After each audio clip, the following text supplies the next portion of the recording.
Happy belated Friday, newsies. It is I, Becca Lori Hector, and I am here on this Saturday morning to bring you Neurodiversity Newsstand for the week. As you know, I postponed yesterday, so I suppose I owe you an explanation about what went on. But also, I just want to vent about it because it was annoying. Sorry as I fidget and adjust. I had a day yesterday, which I'm hoping you guys will understand the frustration of because it killed me. Truly killed me.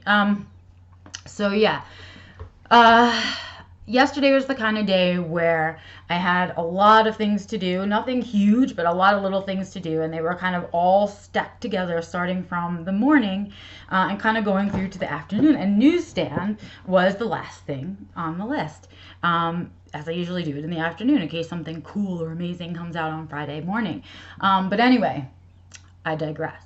So it was one of those days and I was super scheduled and I was, I like that. I like being organized and kind of, what's the word I want to use? I like to plan. I'm a big planner because I like to be efficient. Efficiency is sort of my goal. Sorry, I'm playing with my hair. It's still really wet from the shower, which I'll get to in a second. But anyway, so it was that kind of day, and I like being organized and efficient with my time. So, in any case, the day started, and the first thing I had to do went pretty well. It was going smoothly. I started on time, all of those fun things. It went a little bit longer than I thought it was going to be, but not much, and I was still pretty well on schedule.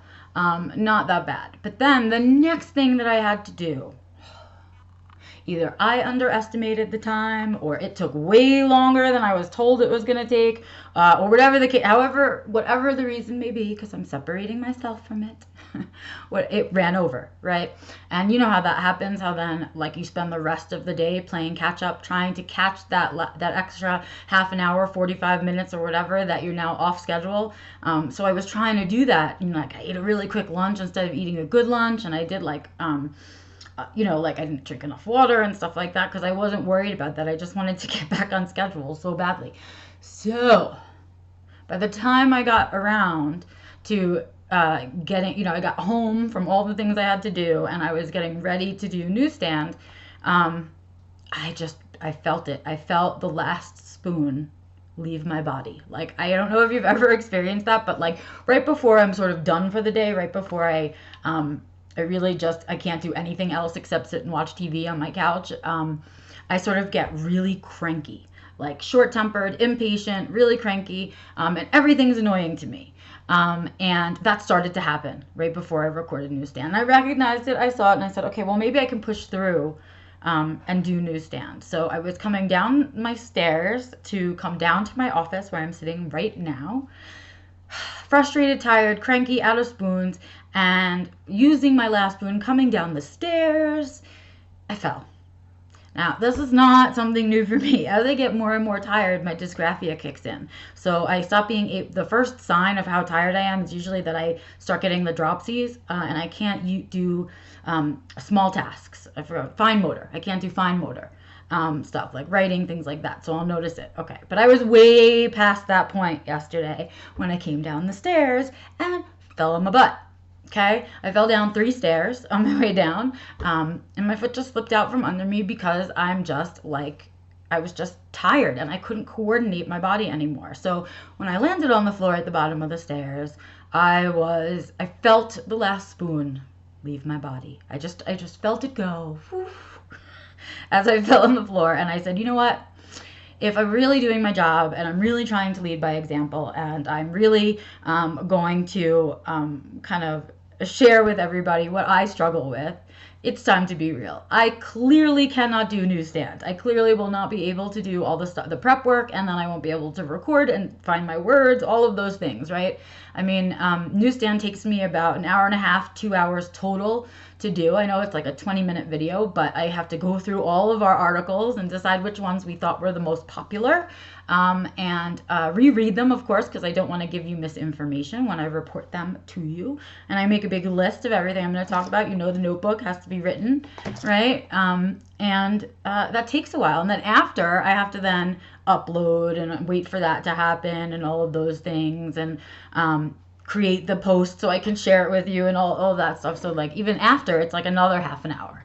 I was like, there's now, saw that spoon float and said, no, it's not going to happen for me this week. And if I really want to be true to myself and be authentic and share with everyone the authentic experience, that means admitting that sometimes I can't. Sometimes I'm done. And that's what I did. So I sent you guys out a nice, lovely, lovely little note saying that Newsstand was going to be postponed till this morning. Which this morning I'm still feeling that like weird hangover that comes from like doing a little bit too much the day before. So I'm feeling really tired and kind of slow-ish. But better than I felt last night because I got some sleep. And I took a shower this morning, which is to wake myself up for you guys because I'm not a morning person. I'm an afternoon, evening person. So here I am in the early morning of Saturday bringing you your newsstand. So I hope that you guys can forgive me for the postponing. I thank you for your patience and your support and following me on Saturday anyway. So let's get to the news then, shall we? I think it's about time we do that. I don't want to have too long an episode today because I'm not feeling up to it. But let's get to the news because we had some good stuff come out this week. Nothing earth-shattering like last week, which thank you guys because I appreciated you watching and I made it to 10 thumbs up this week. So thank you. Yeah, we had some good stuff. So we're not as good as last week, but good. So let's talk about it. For the first time in a long time, there was a good article in Disability Scoop this week. Disney goes to trial over theme park disability access policy. And so what this is about, it's about a case that goes all the way back to 2013, having to do with the front of line policy at Disney. So it's the disability policy used to be that if you had autism or special needs, invisible disabilities, and you have trouble with lines, you could go ahead and skip and go to the front of the line. You had to register in the beginning. You got a little card that told everybody that you were allowed to do that, right? And so then they decided that they wanted to change it and that now instead you show the little card and you get a reserved spot at a specific time to come back and be at the front of the line rather than going right ahead to the front of the line. And this seems to be causing a lot of issues for the special needs folks, especially when folks that are autistic are really, really routine oriented and they like to do things in a specific order. This can really kind of crash kind of the event for them. So that's what the case is about. It's going to trial. We'll see what happens. But at least we're being talked about. Yay! Hooray! Next up out of the UK, The Telegraph. Posting anti-vax propaganda on social media could become a criminal offense. Well, way to go, UK. Congratulations, because adult bullying that happens on social media is disgusting. But that's besides the point, right? We're talking about all that anti-vax propaganda, the stuff with the bleach and all the other cures that people tout. And that's what they're discussing. So there's a new law commissioner in, her name is Penny Lewis, and she's leading this kind of look into the offense and abuse law in the UK and seeing if it's up to date and valid in regard to social media or if it needs to be updated. So that's what's going on in the UK with that. So at least somebody's talking about it, dealing with it, and trying to do something about it. That's lovely. All right. Next up, we'll go on to some research. We actually had 2 research pieces that came out of Spectrum News this week that I thought were worth talking about. We all kind of chatted about it in the groups, and I just want to share them with you. And of course, you guys know that no matter what it is that I talk about in here, whatever stories I discuss, events, anything like that, those links will go in the description so you guys can follow up on your own in case I go too fast. But yeah, so one of the articles in Spectrum News was about the striatum in the brain. It was about our brain structure. So striatum, the brain's reward hub, may drive core autism traits was the title. And so they're talking about this piece of the brain that's really, really in the middle, and they think that it may be the thing that is what triggers the social brain, and it's a little complicated. I had to reread it, but it's harder for me to express in like words because I don't do research. So if you want to go back and read it, it's basically about the brain communication, the neural connections, and where they think maybe all the autism traits are coming from. So maybe there's a structural difference in the striatum. And so that's what they're looking at. I know some of you were annoyed by this article because who cares where it comes from, and we're living with it, and it doesn't make us bad people, and that's all true. But some of us are really science people, and I am a science person, and I like facts, and I find the study of the brain, regardless of my autism, incredibly fascinating. And so it would be interesting to me to know which structure and which part of my brain is the thing that's different, that makes my thinking pattern different, or my expressions different, or my experiences of the world different. And so I think it's interesting. If that's the kind of stuff that interests you, take a look at the article. Next up was more of an opinion piece, but it was also in Spectrum, and it was all over. We talked about it in about 5 different places. I must have been having conversations, and it was, and we were definitely talking about it in Newsstand group. So it was called Why Autism Research Needs More Input from Autistic People. This giant article, of course. Why? Because it's for us, right? If you want to be doing research, why don't you ask us what we want you to research, right? It's a good chance that it's going to be a quality of life or social kind of piece of research, and not genetics or brain structure or blood or hormones or anything that is black and white. And because it's not black and white, it's a struggle for researchers to kind of document it and prove it and have the results that they're looking for. But yes, autistic researchers, if you ask us, autistic researchers, or autism researchers, or neurotypical autism researchers, whatever it is that you are, if you are not talking to autistic people, then who are you researching for? We are your stakeholders. So that is a great article in there. I would definitely take a look at that one. I'm moving right along. In Vox this week, Sarah Kurchak had a piece published that was called The Best $500 I Ever Spent, My Autism Diagnosis. Now, first of all, Sarah, you are the luckiest human being that you only paid $500 for your autism diagnosis. I wish 7-8 years ago that autism diagnoses were $500. I paid nearly $6,000 for my autism diagnosis. So if it was only $500, I too would be celebrating. But in any case, she talks about how even though it was $500 that she didn't have, that nobody in her family had, it was the best investment that she made in herself, that it was an important thing to do for her, and it made changes for her, and it was an investment in herself. And I really like this piece. I want you guys to take a look at it. Again, it was in Vox, and I will share it in the description. Next up, we have a piece in The Atlantic. This one was wild. This one, there was a lot of conversation, and some of it was angry. And I don't blame people. So let's talk about it. In The Atlantic again, it was called The Coming Care Crisis as Kids with Autism Grow Up. That there's not enough services for the demand for the soaring numbers of autistic adults. Well, let's talk about it from an autistic adult perspective. There's a whole bunch of us out here right now that are autistic adults right now living with autism. They're not just coming up all of a sudden do we have autistic adults. We currently have autistic adults who are also yelling from the rafters about how we don't have supports and services. I'm glad to see that, because it's been in the media so much, and because our diagnosis has gotten so much better, and all of our tools have gotten better, that we're actually seeing our numbers be more accurate to reflect our population. And that is kind of what's kicking off this idea that there's a coming care crisis, because there's all of these numbers. And the truth is that it's not coming, it's already here. We already have a care crisis for adults on the spectrum, but I was glad, I guess, to see another article about it, to be able to share it and get it back in people's brains. But for me, it was kind of a duh piece. Like, duh, we've been talking about this for a really long time. But still important to be still talking about it, since clearly the message has not yet been received. And I guess that would be it for like the news. I'm going to move us on to our autistic blogs for this week, the ones that kind of stood out and that everyone was really sharing about. This week, the first blog that I'm going to share with you guys is from Autistic Not Weird. Chris Bonnello wrote us a lovely piece this week called To Everyone Who Tells Me Not to Say Autistic Person. This is something that cracks me up because I am an autistic person and you don't get to tell me how I want to be called. So that's A. And then B, we've been shouting as a community about person first language. I screw this up all the time. About person first language versus identity first language. And while all autistics that I know appreciate identity first language, for some reason the neurotypical society has decided that we can't say that and we must use person first language. And so this is Chris Bonnello's piece about nope, about why not. And he wrote a really great piece about the importance of identity first language. So take a look at that. He's got a great meme to go along with it. So shout out to Chris Bonnello.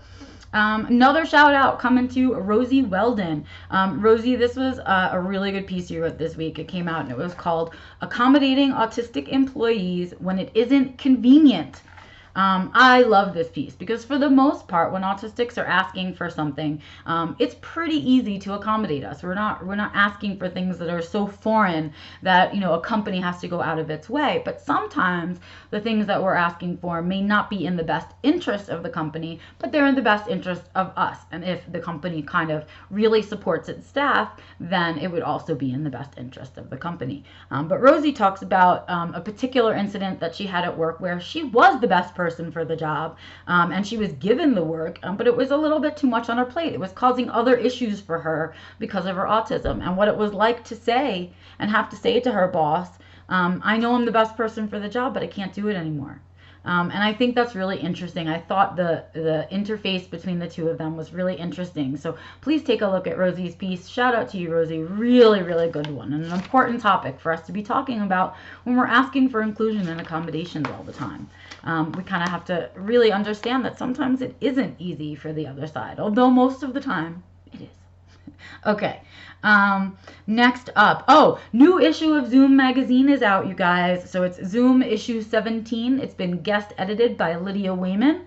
And it is about they do a theme every issue of Zoom, and this month's theme is how self-advocates are changing healthcare. So right along with employment, we're also working on healthcare and how we can get better healthcare, quality healthcare, how we can be teaching our professionals during medical school about autism, and how our needs can be kind of wrapped into what's going on in healthcare, because of course our needs are different. We've been in a part of a system that hasn't really met our needs, but we've been settling, we've been getting by with what we've got, and now we're asking for more, we're asking for better, we're asking for what we deserve, and so you'll get to hear all of those things in this Zoom issue, and one of the first ones that kind of came out and was shared that we all really right away was taking off and being shared is the letter from Lydia Wayman in the issue, why I became passionate about autism advocacy in healthcare. So that's her letter, and she talks about why this issue is important to her, why she focuses on it, and what it means to her to kind of be working on it. So take a look at Lydia's article, her blog rather, in Zoom magazine, of which she was the guest editor this month of Zoom. So I'll give you a link to the whole issue, and I'll give you a link to Lydia's piece particularly, but please take a look through the issue. Chloe Rothschild is in there, a whole bunch of other autistics that you know are in there, Connor Cummings. So go check it out, read it through. I will give you the link. And that's about it for this week for actual pieces to read. Couple of announcements for this week coming to the end of February that I wanted to share with you. First of all, Autism Spectrum News, their spring 2020 issue is going to be focused on supporting girls and women with autism, and they are asking for pieces or if you would like to do advertisement. The deadline for Autism Spectrum News for this issue for sending in a piece is March 5th. So if you're interested in writing for them, get on it and make sure that you email David Minot. His email address is in the link that I'm going to share with you. So that's a place for you guys to write and get published if you'd like. Another opportunity for writing and publishing comes from the 30th anniversary of the ADA. This year they're going to be celebrating people of color in the ADA. And so that's their theme is people of color for this year for the anniversary. And they are doing a call for stories. So if you are a person of color or you have a story about a person of color in relation to autism or disability at all, or the ADA, I'm guessing, go ahead and send that in. It is due in 6 days? 6 days. It is due on the 28th of February. So get going if you're interested in that, or get it in if you got started. It's almost up. But let us be represented, guys. Thank you. And that's about it for this week. That's it for announcements and kind of what's been going on in the community this week. Your neurodiversity news in a nutshell. For those of you that stick around to the end of the video, you know that I kind of share with you my announcements, what I've got going on, what I think is whatever. I want to share with you now that I'm really excited. First of all, dope excited for whoever number 10 is with the thumbs up. Double thumbs up back to you. I'm so excited to have gotten into double digits of thumbs up this week. And I thank you for that. I thank you for your support. I thank you guys who regularly watch. I really appreciate it. I love your thumbs up. I love your comments. I will answer all comments wherever you put them. So please let me know. Again, if you like what I'm doing, thumbs up. Hate it, thumbs down. If you have something to say to me, go ahead and put it in the comments. If I missed something that you think should have been there, if you hate what I'm talking about, if you think I should have said something differently, please go ahead and send it to me in the comments wherever you're watching this video. Or if you don't want it to be public, you can always reach me by email via info@beccalaurie.com. And now my little announcement for this week isn't so little. I think it's kind of big. For me, it's kind of big. So I'm doing a newsletter, you guys. I hate the word newsletter. I used to hate newsletters and getting them, but I don't know what else to call it. So it's going to be called my monthly musings. And what monthly musings is going to be, it's going to be a themed newsletter that comes out to you guys with a letter from me, some articles I think you should read, some tips and tricks, some memes, and things like that, where you can get a little bit more deeper into the things that I'm kind of talking about in Becca's Backyard Live. And so if you're interested in those things, if you're interested in the personal development work that I do, please go ahead and head over to beccalaurie.com and sign up for my newsletter today. I just put the finishing touches on it yesterday for March. And so it'll be going out to you guys on March 4th. So please sign up for it so that I can get a good mailing list and get it out to you. I'm excited. It's a new venture for me, and thus the theme for this month, for the March, for the first release, is try something new. Because I did, and I wanted to talk about it. So I hope you guys will sign up for the newsletter. You can find it on any page of my website. There's a little gray box that says monthly musings, and you can sign up for that, and you will get the newsletter. I hope it goes well. I'm a little nervous about it. It's a different type of energy to put it together, but it's just another way. It's just another way for me to communicate with you guys. And again, if you like what I'm doing, please go ahead and subscribe, thumbs up, thumbs down, whatever, and make sure that you hit the notifications bell, because as you see, sometimes Newsstand comes out at a different time. And of course, I want you to get the reminder notification for my live streams on Tuesday. So on Tuesdays, I do Becca's Backyard, and that's essentially like a support group, kind of talky-through-y class type thing, where I hope to be answering more of your questions, the more of you that are in there. I hope to be interacting with more of you in real time, the more of you that come in there. So if you pop into the live stream, which is on Tuesdays at 2:20 p.m. Mountain Standard Time, which is my time zone, so do the math. And you can catch me there. Of course, if you miss it live, you can always go back and watch the recording. But if you want to interact, you got to pop on live. I've been throwing around some ideas about what to do for Newsstand, for Becca's Backyard, and kind of how to make them a little bit more fun. But most of it would come from our interaction. So I really hope you guys will pop on sometime. So if you enjoy what I'm doing, let me know. Have an amazing weekend. That's about it for me this week. I'm going to go put on PJs and just chill out for the rest of the day, and watch some movies or something, I guess. I don't know. Don't miss me next Tuesday at 2:20 p.m. Mountain Standard Time right here on this channel with my live stream of Becca's Backyard. And then, of course, next Friday, I will be back with the next installment of Neurodiversity Newsstand. I thank you guys for watching. I'm Becca Laurie Hector, and I will see you next week.